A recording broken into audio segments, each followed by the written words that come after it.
चैतन्यमनोभीष्टम् स्थापितं येन भूतले स्वयं रूप कदा मह्यं ददाति स्वपदान्तिकम्।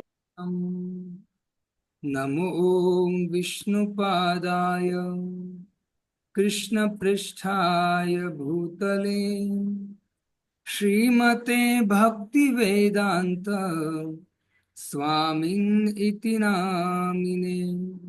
नमस्ते सरस्वती देवी गौरवाणी प्रचारिणे निर्विशेष शून्यवादी पाश्चात्यदेशतारिणे। जय श्री कृष्ण चैतन्य प्रभु नित्यानंद श्री अद्वैत गदाधर शिवासादि गौर भक्तवृंद। हरे कृष्णा कृष्णा कृष्णा हरे हरे, हरे राम राम राम हरे हरे। हरे कृष्णा कृष्णा कृष्णा हरे हरे, हरे राम राम राम हरे हरे। श्रीमद् भागवतम स्कंद 1 अध्याय 5 श्लोक क्रमांक 16। विचक्षणोऽस्याहति वेदितुं विभो अनन्तपारस्तनिवृत्तितित्सुखम् प्रवर्तमानस्य गुणैर आत्मना ततो भवान् दर्शय चेष्टितं विभो। विचक्षणोऽस्याहति वेदितुं विभो अनन्तपारस्तनिवृत्तितित्सुखम् प्रवर्तमानस्य गुणैर आत्मना ततो भवान् दर्शय चेष्टितं विभो। अनुवाद। भगवान असीम है, केवल वही निपुण व्यक्ति इस आध्यात्मिक ज्ञान को समझने के लिए योग्य है जो भौतिक सुख के कार्यकलापों से विरक्त हो चुका हो। अतः जो लोग भौतिक आसक्ति के कारण सुस्थापित नहीं है, उन्हीं को तुम परमेश्वर के दिव्य कार्यों के वर्णनों के माध्यम से दिव्य अनुभूति की विधियां दिखलाओ। हरे कृष्ण। तो सभी भक्तों का हार्दिक स्वागत है। तो इस श्लोक में नारद मुनि कहते हैं,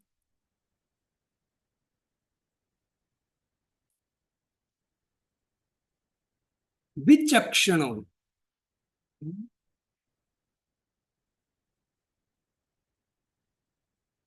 विचक्षणस्य अहति वेदितुम विदो।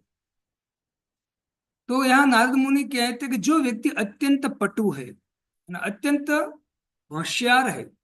कौन होशियार है? अनंत पारस्य निवृत्ति सुखम। जो व्यक्ति अत्यंत होशियार है वह संसार के यदि सुख, जो संसार के भोग है, उससे जब ऊपर उठेगा व्यक्ति, तब जाके अनंत पारस्य वो भगवान के जो ज्ञान है उसको भली भांति से समझ पाएगा। भक्तों, बहुत बार हम विचार करते हैं कि भाई सही बात है, गीता भागवतम कहते हैं कि भगवान की भक्ति करनी चाहिए, मनुष्य जीवन इसलिए तो मिला है। लेकिन कभी हम विचार करते हैं एक काम करते हम कि भाई भक्ति भी करेंगे और भोग भी करेंगे, है ना। तो अगर हम भौतिक संसार के भोग में भी हमारी आसक्ति है और भगवान के प्रति भी हमारा झुकाव है और दोनों करने का हम निर्णय करते हैं, तो याद रखना दोनों में से ये जो भगवान के प्रति भक्ति है वो माया को छुड़ा देंगे। क्योंकि दोनों जो व्यक्ति साथ में करते हैं वो व्यक्ति दृढ़ता से भगवान की भक्ति नहीं कर पाएगा। जैसे प्रभुपाद जी कह के गए हैं कि एक नाव में पैर रखिए, दोनों पैर। अगर आप दोनों नाव में एक एक पैर रखोगे तो याद रखना ये जो आपका आध्यात्मिक जीवन है वो माया टिकने नहीं देगी। आपको भगवान के नाव रूपी जो जिसमें पाव है उसको हटाकर दोनों पैर माया रूपी नाव में रखवा देगी माया। इस हर एक व्यक्ति को क्या करना चाहिए? भगवान की भक्ति में अच्छी तरह से जुड़ने का प्रयत्न करना चाहिए। तो मेरा मतलब ये नहीं है कि भगवान की भक्ति में पूर्ण तरह लगकर आपको संसार छोड़ देना है, ऐसी बात नहीं है। संसार में रहते रहते शास्त्र क्या, भगवान भी यही कहते कि संसार में रहते रहते आप पत्नी है, बच्चे हैं, समाज है, उसके साथ रहते रहते आप अपनी मन बुद्धि को भगवान में लगाओ। आप ये जो कुछ खाते हैं, कुछ भी लाते हैं, तो भगवान को अर्पण करो, सेंटर में भगवान को रखो। मतलब इस तरह से कार्य करेंगे तो समझो हम पूर्ण रूप से भगवान के समर्पित है। जो भगवान ने नियम दिए उसको फॉलो करो, और उसको फॉलो करना गृहस्थ जीवन के लिए बहुत कठिन कार्य नहीं है। इससे प्रूफ आप देखिए, इस्कॉन में लाखों करोड़ों लोग गृहस्थ है जो पति पत्नी बच्चों के साथ बहुत सुंदर दीक्षा भी लेते, सुंदर भगवान की भक्ति करते हैं। तो हमें यहाँ वेदव्यास जी कहते हैं कि आध्यात्मिक ज्ञान को समझने के लिए व्यक्ति को भौतिक सुख कार्यकलापों से विरक्त होना चाहिए, है ना। अनेक चीज खाने की मन इच्छा करता है, जिह्वा इच्छा करता है, अनेक भौतिक कार्य सुनने का कान इच्छा करता है। ये सबको भगवान की सेवा में लगाना चाहिए। हम खाएंगे तो भगवत प्रसाद खाएंगे, सुनेंगे तो भगवान का कीर्तन कथा सुनेंगे, बोलेंगे तो भगवान का नाम बोलेंगे। तो अपने इंद्रियों को भगवान की सेवा में, भगवान के कार्यकलापों में जब हम लगाएंगे तो हम आध्यात्मिक ज्ञान को समझ पाएंगे ठीक से। वरना ऐसे अभी हम सुन तो रहे हैं, तो ज्ञान तो हम प्राप्त कर रहे हैं, लेकिन वो ज्ञान हमारे अंदर एक्टिव नहीं होगा यदि हम ये कार्य नहीं करेंगे, भौतिक संसार से हम विरक्ति नहीं ग्रहण करेंगे। तो ये जो ज्ञान तो हम प्राप्त कर रहे, बहुत ज्ञान है गीता भागवतम का जो हमको पता भी है, लेकिन वो जीवन में एक्टिव नहीं होगा। मनुष्य सुनता हुआ भी, भक्ति करता हुआ भी व्यक्ति वहीं का वहीं रहेगा, आगे नहीं बढ़ पाएगा। इससे हर एक व्यक्ति को इस जीवन से विरक्ति, मतलब अपनी इंद्रियों को भगवान की सेवा में लगाना चाहिए, इसको विरक्ति बोलेंगे। ये जो इंद्रियां है इतनी प्रबल है कि वो भौतिक भोग चाहती है, लेकिन हम भगवान के नाम, जो भगवान का नाम शुद्ध है, पवित्र है, हमारी चेतना हमारे मन बुद्धि को पवित्र कर देंगी। इतना पावरफुल नाम है भगवान का, उनको अच्छी तरह से ग्रहण करके हम इस भौतिक भोग से विरक्त हो सकते हैं। इससे वेदव्यास जी को नारद मुनि कहते हैं कि प्रवर्तमानस्य गुणेर आत्मन ततो भगवान दर्शयत चेष्टितम विभो। वो कहते हैं कि ऐसे जो लोग आसक्ति के कारण संसार में सुस्थापित नहीं है, उन्हीं को तुम परमेश्वर के दिव्य कार्यों के वर्णन के माध्यम से दिव्य अनुभूति की विधियां दिखलाओ। तो ऐसे लोगों के लिए तो क्या कर, भगवान की लीलाओं को आपको लिखना चाहिए, जिससे वो लोग दिव्य अनुभूति को प्राप्त हो सके। और जो व्यक्ति भौतिक सुख में ही रचा पचा है उनको दिव्य अनुभूति नहीं होगी, है ना। इसे भागवतम जो है केतव धर्म है, भागवतम में कोई कपट नहीं है। कपट का अर्थ क्या है? तो कहते हैं कि भाई ये करोगे तो आपको भौतिक वस्तु मिलेंगी, ये करोगे तो ये मिलेगा, ऐसे कपट वस्तु नहीं है। भागवतम सीधा आपको कहता है कि भगवान की भक्ति करो, भगवान का नाम जपो, भगवान की शरण में जाओ, भगवान के आदेश अनुसार कार्य करो, ये सिखाती है। मतलब सकाम कर्म नहीं सिखाते हैं, निष्काम कर्म भागवतम सिखाता है कि हम जो भी कर्म करेंगे ठाकुर जी के लिए करेंगे, क्योंकि यही हमारे मुक्ति का और भगवत धाम जाने का एकमात्र कारण है, अवसर है। बाकी जो भी हम ग्रंथ पढ़ेंगे, कोई भी पुराण है, कोई भी उपनिषद है, उसमें सभी जगह लिखा है कि आप ये देवता की पूजा करोगे तो ये मिलेगा, ये करोगे तो ये मिलेगा। तो मिलेगा क्या? भौतिक सुख। तो इससे व्यक्ति कभी सुखी नहीं हो पाएगा और जन्म मृत्यु जरा व्याधि के चक्कर चलते रहे। तो यहाँ वेदी व्यास जी को कहते नारद मुनि कि जिसकी बुद्धि ऊपर उठ चुकी है, उनके लिए आप भागवतम लिखिए, जिनके द्वारा वो दिव्य अनुभूति को और ग्रहण कर पाए। इससे भागवतम भक्तों किसके लिए है? तो कहते भागवतम भगवान के भक्तों के लिए खास कर, है ना। बाकी अनेक लोग ऐसे हैं जो भागवतम से अ, पैसे कमाने का साधन बना दिया है श्रीमद् भागवतम। तो पिछले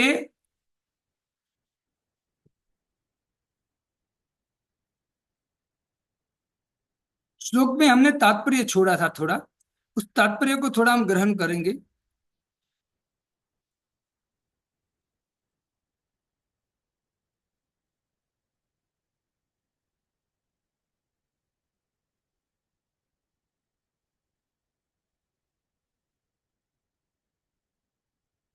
हाँ,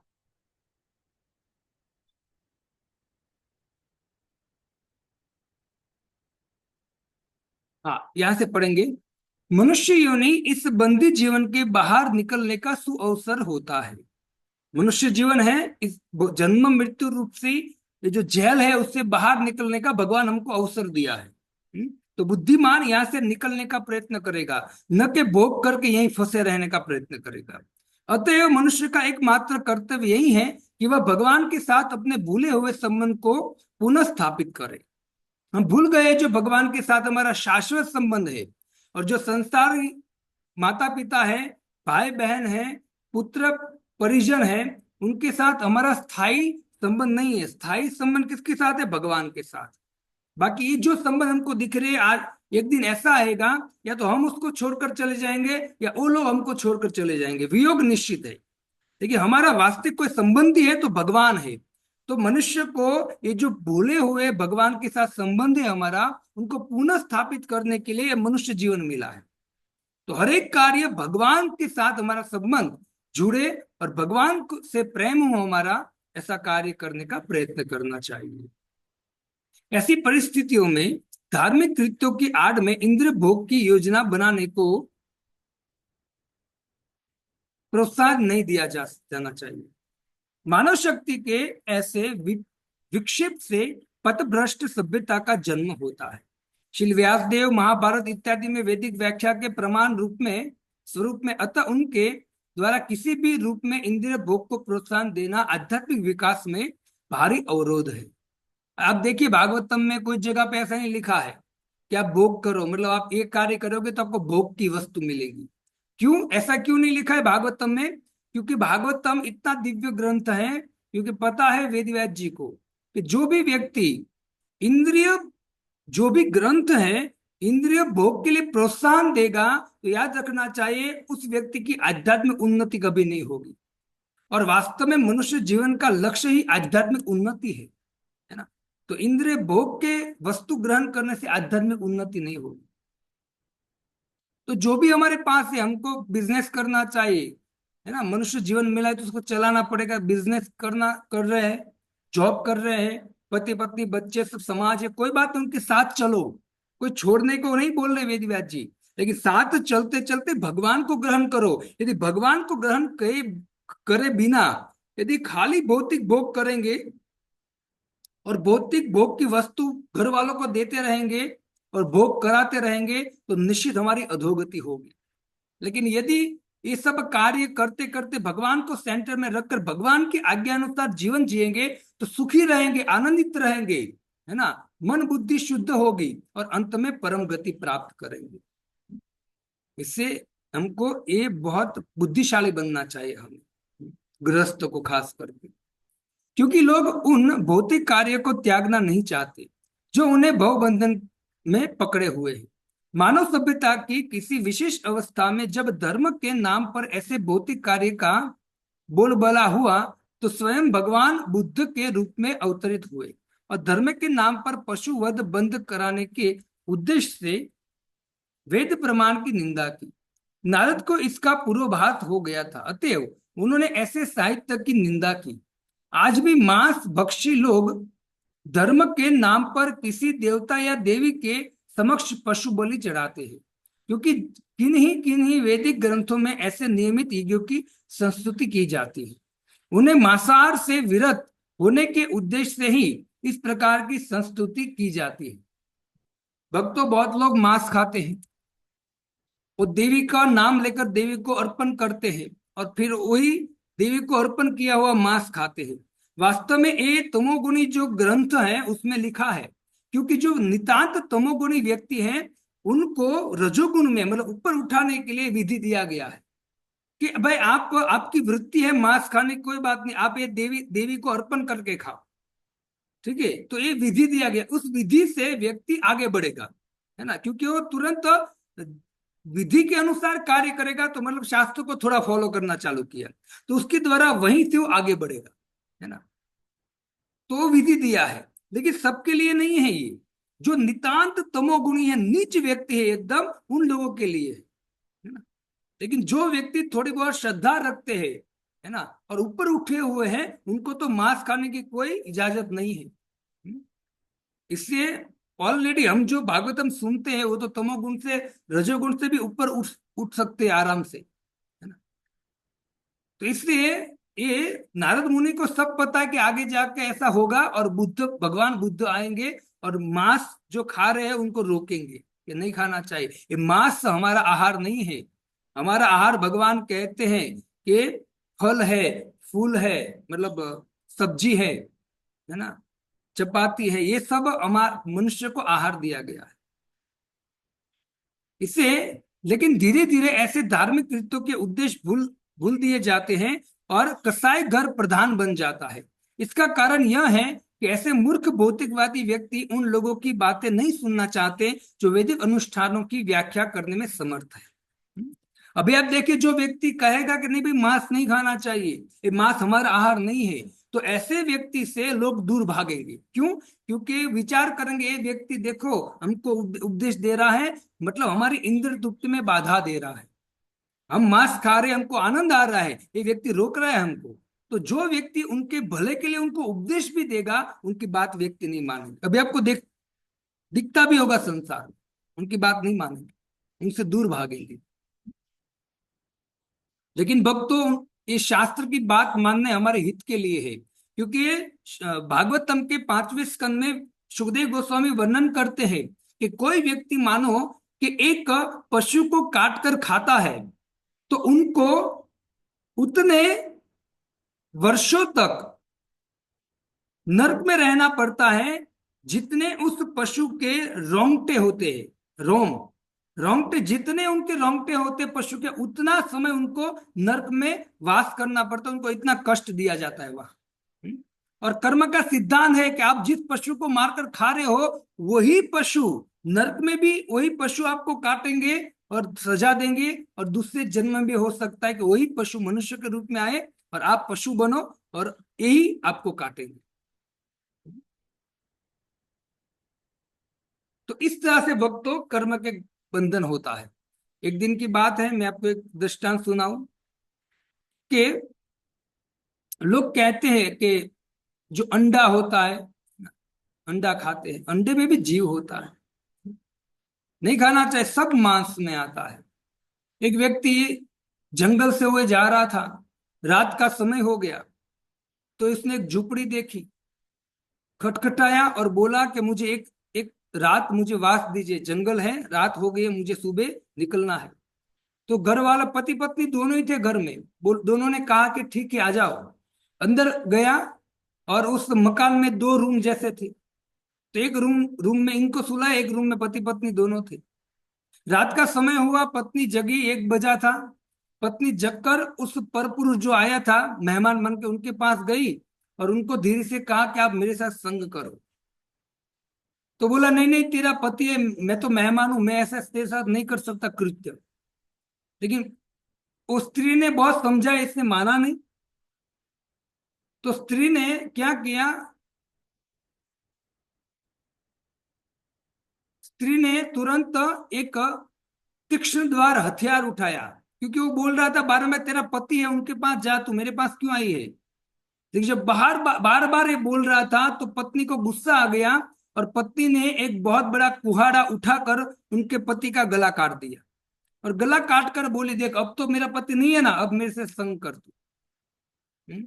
लेकिन फिर भी ये डर गया, अरे बाप रे कैसी स्त्री हो तू। और फिर भी उसने छुआ नहीं स्त्री को। तो स्त्री ने क्या किया, अपने कपड़े फाड़ दिए, कपड़े फाड़ कर जोर जोर से चिल्लाने लगी। आजू बाजू के घर वाले सब आ गए। और आने के बाद इसने कहा स्त्री ने कि देखो देखो, मेरी इज्जत लूट रहा था, मेरे पति को मार दिया मुझे प्राप्त करने के लिए, उनके ऊपर सब आक्षेप डाल दिया। गांव वालों ने उनको दोनों हाथ काट दिए, दोनों हाथ काट दिए, दोनों हाथ काट दिए भक्तों। अभी उसका सिद्धांत पद्म पुराण में वेदव्यास जी कहते हैं कि इन लोगों के साथ ऐसा क्यों हुआ। तो कहते हैं कि पूर्व जन्म में ये जो जिसके हाथ काट दिए, वो व्यक्ति एक जगह पर बैठकर, एक जगह पर बैठा था। और ये जो जिसका गला काट दिया, उनका पति का, वो पति कसाई था पिछले जन्म में, और ये स्त्री गाय थी, स्त्री गाय थी।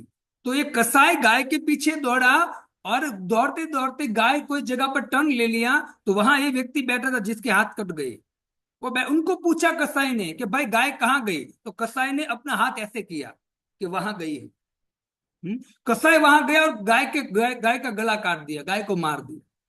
अब ये जन्म में वही गाय स्त्री के रूप में आई, वही कसाई उनके पति के रूप में आया।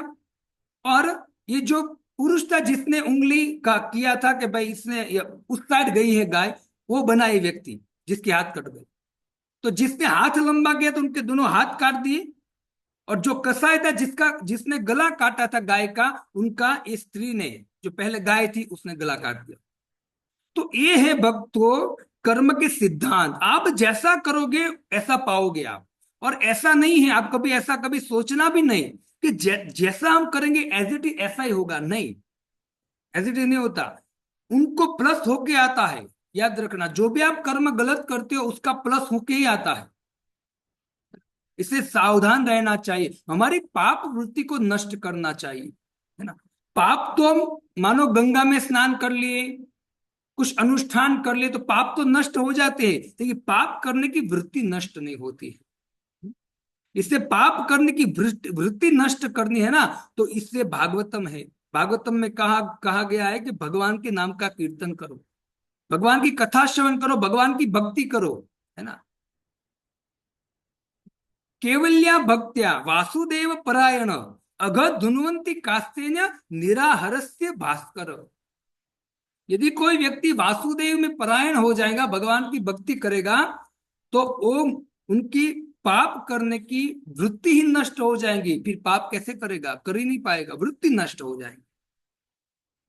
तो भक्तों ये मांस खाने से बहुत सावधान। अपनी जो टंग है ना, जिह्वा, वो तो बहुत कुछ मांगती है ना। व्यक्ति कहते कि प्रभु आप लोग कांदा लहसुन नहीं खाते, तो कांदा लहसुन के बिना स्वादिष्ट कैसे हो सकता है भोजन, है ना, ऐसा बोलते। आप देखिए कल प्रोग्राम था, ये सब भक्त भोजन ले रहे थे, है ना, प्रसाद खा रहे थे भगवान को, उसमें न तो कांदा था ना लहसुन था। शुद्ध भाव से ये भक्तों ने बनाया था, और शुद्ध भाव से ठाकुर जी को अर्पण किया। देखिए सब कितना आनंद से प्रसाद पा रहे थे। वो हमको वहम है कि कांदा लहसुन खाएंगे तो ही स्वादिष्ट स्वाद स्वाद होगा, नहीं, ये कचरा है, तमोगुणी आहार है ना, ये नहीं खाना चाहिए वास्तव में हमें। कोई साधु संत ऐसे नहीं बोलता है, उनको पता है ये जो कांदा लहसुन तमोगुणी आहार है, उसको नहीं खाना चाहिए। तो भाई मांस की तो बात ही क्या करे भक्तों, है ना। आइए और लास्ट पैराग्राफ पढ़ते हैं। किसी विशेष रोग से पीड़ित मरीज प्रायः उनके लिए वर्जित की गई वस्तुओं को खाने को ललचाता है, लेकिन दक्ष चिकित्सक कभी भी मरीज से समझौता करके उसे कुपथ्य खाने की अनुमति नहीं देता है। कोई किसी को रोग हो गया है तो उनको वर्जित करते, भाई ये नहीं खाना है। तो उनका मन वहीं जाएगा बारंबार, है ना। लेकिन जो चिकित्सक डॉक्टर होता है वो कभी उनको देगा नहीं। उनको पता है कि यदि इनको देंगे तो व्यक्ति रोग है वो बढ़ जाएगा, रोग उनका मर भी सकता है ये। तो वैसे ही जब देव देवता की पूजा हम करते हैं ना, तो कुछ मांगते हैं तो देवी देवता वो दे देते हैं। देवी देवता ऐसा नहीं सोचते हैं कि भाई भौतिक भोग मांग रहा है उनको दूंगा, तो भौतिक भोग तो नश्वर है, दुखदाई है, और फंस जाएगा ये देवता नहीं देखते हैं। लेकिन जब भगवान के पास हम भौतिक भोग मांगते हैं ना, तो भगवान देते भी है तो भौतिक भोग को भी शुद्ध करके देते हैं। उनको पता है ये रोगी है, और रोगी जब न खाने की चीज मांगता है उसको नहीं देनी चाहिए, वरना रोग और बढ़ जाएगा। तो भगवान हमको ऐसी चीज देते हैं जिससे हमारा रोग भी नष्ट हो जाए और हम शुद्ध भी हो जाए। इस तरह से भगवान केयर करते, जैसे माँ होती है ना। माँ उंगली पकड़कर बच्चे को ले जाती है, तो बच्चा छोटा होता है, ना समझ होता है, वो कहेगा कि माँ मुझे आइसक्रीम चाहिए, मुझे आइसक्रीम खाना है। माँ मना करेंगी नहीं, क्यों? क्योंकि तुझे अभी जुकाम हो गया है, नहीं मिलेगा। लेकिन बच्चा जिद करता है, रोने लगता है ना। लेकिन दूसरा व्यक्ति आकर बोलेंगे कैसी माँ है ना, कि बच्चे को आइसक्रीम नहीं रुलाती है, कुछ देते नहीं है उनको। तो बेटे को बोलेंगे कि बेटा चल मैं तुझे दिलाता हूं, तो माँ से छुड़ा कर वो आइसक्रीम दिलाता है बच्चे को। तो क्या सही है? नहीं। माँ सही है वास्तव में, क्यों? माँ जानते है कि इसको जुकाम हो गया है, आइसक्रीम खाएगा तो और बीमार हो जाएगा, तो माँ नहीं देंगी, पिता नहीं देगा। लेकिन कोई दूसरा आकर उसके उपकार करना चाहे तो वास्तव में वो तो गलत कर रहा है। तो वैसे ही देव देवता का एक संबंध है भक्तों। हम सब भौतिक भोग मांगते देवी देवता से, तो देवी देवता दे देंगे, फंसो मरो। लेकिन जब भगवान की शरण में जाओगे तो भगवान हमको वही चीज देंगे जिसमें हमारा कल्याण हो, जिसमें हम सुखी हो, आनंदित हो। देंगे जरूर भगवान, तो सब कुछ देने में समर्थ है ठाकुर जी। लेकिन वो क्या देंगे? शुद्ध करके देंगे हम। भगवत गीता में यह भी कहा गया है कि सकाम कर्म में अनुरक्त व्यक्ति को उसकी वृत्ति से परामुख नहीं करना चाहिए, क्योंकि उसे धीरे धीरे आत्म साक्षात्कार के पद तक ऊपर उठाया जा सकता है। जो व्यक्ति सकाम कर्म में लगा है, जो देवी देवता की पूजा करके कुछ एक वस्तु मांगता है, उसका भोग करना चाहता है, तो उसको रोकना नहीं चाहिए। तो क्या करना चाहिए? तो कहते हैं उनको आत्मा साक्षात्कार की विधि में लगाना चाहिए। उनको क्या करना चाहिए? प्रभु आप हरि नाम जपिए, आप आना कथा में आना, है ना, प्रसाद खाना। तो धीरे धीरे आप उनको ये जो आत्म साक्षात्कार की विधि है उससे ऊपर उठा सकते हो। यदि आप मना करोगे नहीं, मत करो मत करो, मतलब ये तो मैं शास्त्र की लिखा है तो आप सब सुन रहे हो, तो एज इट इज मैं आपको वर्णन कर रहा हूं। लेकिन कोई व्यक्ति यदि कोई देवी देवता की पूजा करके भोग मांगता है तो उसको मना नहीं करना चाहिए, बंद कर दो, नहीं। इतना ऐसा कभी नहीं बोलना चाहिए। उनको भगवान की सेवा में लगाने का प्रयत्न करना चाहिए, क्योंकि उनका कल्याण तभी होगा जो भगवान की सेवा करेगा। उनको छुड़ाने का खाली प्रयत्न करोगे तो आपका दुश्मन बन जाएगा वो व्यक्ति। इसे व्यक्ति को धीरे धीरे आत्म साक्षात्कार में लगाने का प्रयत्न करना चाहिए। क्योंकि आपको पता है, मुझे पता है कि भाई देवताओं से भोग मांगना हमारे लिए बहुत कष्टदायक हो सकता है, लेकिन सबको नहीं मालूम है ये, है ना। सबकी वृत्ति भोग में लगी है, तो उनको तुरंत मना नहीं करना चाहिए, लेकिन उनको प्रेम से अपने आचरण के द्वारा सिखाना चाहिए कि देखो ऐसे करना चाहिए, है ना। अपने आचरण के द्वारा हम प्रसन्न रहे। हम भक्ति कर रहे हैं तो हमको प्रसन्नता होनी चाहिए, है ना। हम प्रसन्न रहेंगे तब हमको देखकर दूसरा भी प्रसन्न रहेंगे, है ना। आप भागवत कथा सुनने गए हो, 3 घंटा कथा सुनी, और जैसे ही कथा को विराम मिला तो हम उठकर पंडाल के बाहर आए, लेकिन हमारा मुंह लटका हुआ है ना। तो विचार कीजिए, लोग लोग आपको देखकर क्या विचार करेंगे? ये कथा में गया था। तो कथा इतनी बोरिंग थी कि मुंह उसका देखो टेढ़ा मुंह हो गया है। तो ऐसे ही भगवान की कथा, भगवान का नाम, भगवान की भक्ति बहुत आनंदमय है। तो हमको प्रसन्न रहना सीखना चाहिए। वो प्रसन्नता तभी आएंगे जब हम प्रॉपरली ध्यान पूर्वक जप करेंगे, ध्यान पूर्वक भक्तों के संग में रहकर भक्ति करेंगे। तो ये आचरण के द्वारा हम उस सकाम कर्मी व्यक्ति हैं उनको ऊपर उठाने का प्रयत्न करना चाहिए।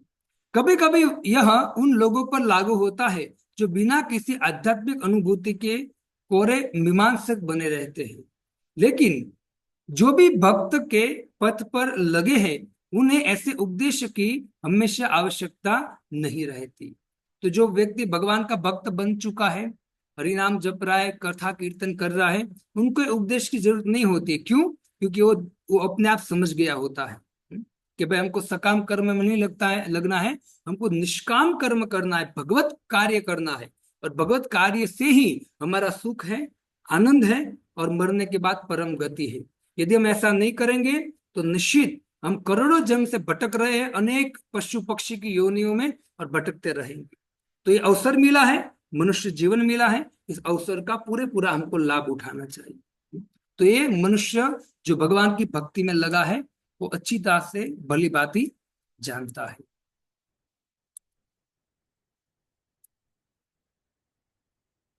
मैं तात्पर्य छोड़ना नहीं चाहता क्योंकि प्रभुपाद जी ने बहुत बहुत सुंदर सुंदर उसमें संदेश दिया है। तो अभी 10:08 है। ठीक है, पढ़िए कोई तात्पर्य, फटाफट पढ़िए। हरे कृष्णा प्रभु जी। कृष्ण।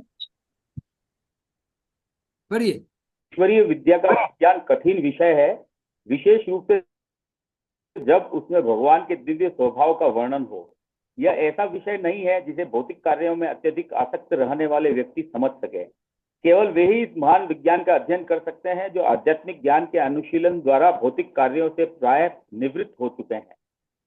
भगवत गीता में स्पष्ट कहा गया है कि हजारों लाखों व्यक्तियों में से कोई एक व्यक्ति ऐसा होता है जो दिव्य अनुभूति में प्रवेश करने का अधिकारी होता है, और ऐसे हजारों स्वरूप सिद्ध व्यक्तियों में से कुछ ही व्यक्ति इस विशेष ईश्वरीय ज्ञान को समझ सकते हैं जिसमें ईश्वर को परम पुरुष रूप में वर्णित किया जाता है। अतएव नारद श्री व्यासदेव को प्रत्यक्ष उपदेश देते हैं कि वे भगवान की दिव्य लीलाओं को बताते हुए ईश्वर के विज्ञान का वर्णन करें। व्यासदेव स्वयं इस विज्ञान में पटु है और वे भौतिक भोग से विरक्त हैं। अतएव वे इसका वर्णन करने के अधिकारी व्यक्ति हैं और उनके पुत्र सुखदेव गोस्वामी उनसे इस ग्रहण करने के लिए सही व्यक्ति है। ओके, तो यही तात्पर्य में कहते हैं कि देखो भगवान के ईश्वर विज्ञान है, भगवान की विज्ञान है, मतलब भगवान को समझना बहुत कठिन है ना, सामान्य व्यक्ति समझ नहीं पाएगा। लेकिन यदि सामान्य व्यक्ति को भी, जिसकी बुद्धि डल है, उनको भी यदि समझना है और कृपा प्राप्त करनी है, तो वो यदि भगवान के ऐसे भक्तों का संग करेगा तो समझ पाएगा, वो निश्चित समझ पाएगा। लेकिन क्या करना पड़ेगा? भगवान के भक्तों का संग करना पड़ेगा, वरना भगवान का जो विषय है वो बहुत कठिन है। लेकिन अब जो भगवान की भक्ति कर रहे हैं वो समझ गए विषय को, उसको इतना आनंद आ रहा है, बस ऐसे भक्तों का संग करोगे, उनका आशीर्वाद प्राप्त करोगे, उनकी सेवा करोगे, तो धीरे धीरे हमारी योग्यता नहीं है फिर भी हमको समझ में आ जाएगा। क्यों? उनकी कृपा के द्वारा। तो ऐसा जरूरी नहीं है कि हम पढ़ेंगे सुनेंगे तो हम समझ ही जाएंगे, नहीं, साथ में कृपा होनी बहुत जरूरी है। इसे प्रभुपाद जी कहते हैं कि भक्तों के संग में रह के भक्तों की सेवा करते करते जब हम श्रवण कीर्तन करेंगे तो भगवत विज्ञान समझ में भी आएगा और भगवत विज्ञान हम एक्टिव भी कर सकते हैं अपने जीवन में। ठीक है, पढ़िए आगे। श्रीमद् भागवत सर्वोत्कृष्ट ईश्वरीय विज्ञान है, अतएव यह जन सामान्य पर औषधि का सा प्रभाव दिखा सकता है। क्योंकि इस ग्रंथ में भगवान की दिव्य लीलाएं हैं, अतएव भगवान तथा इस ग्रंथ में कोई अंतर नहीं है। हाँ, यह ग्रंथ ये भगवान का जो अवतार है।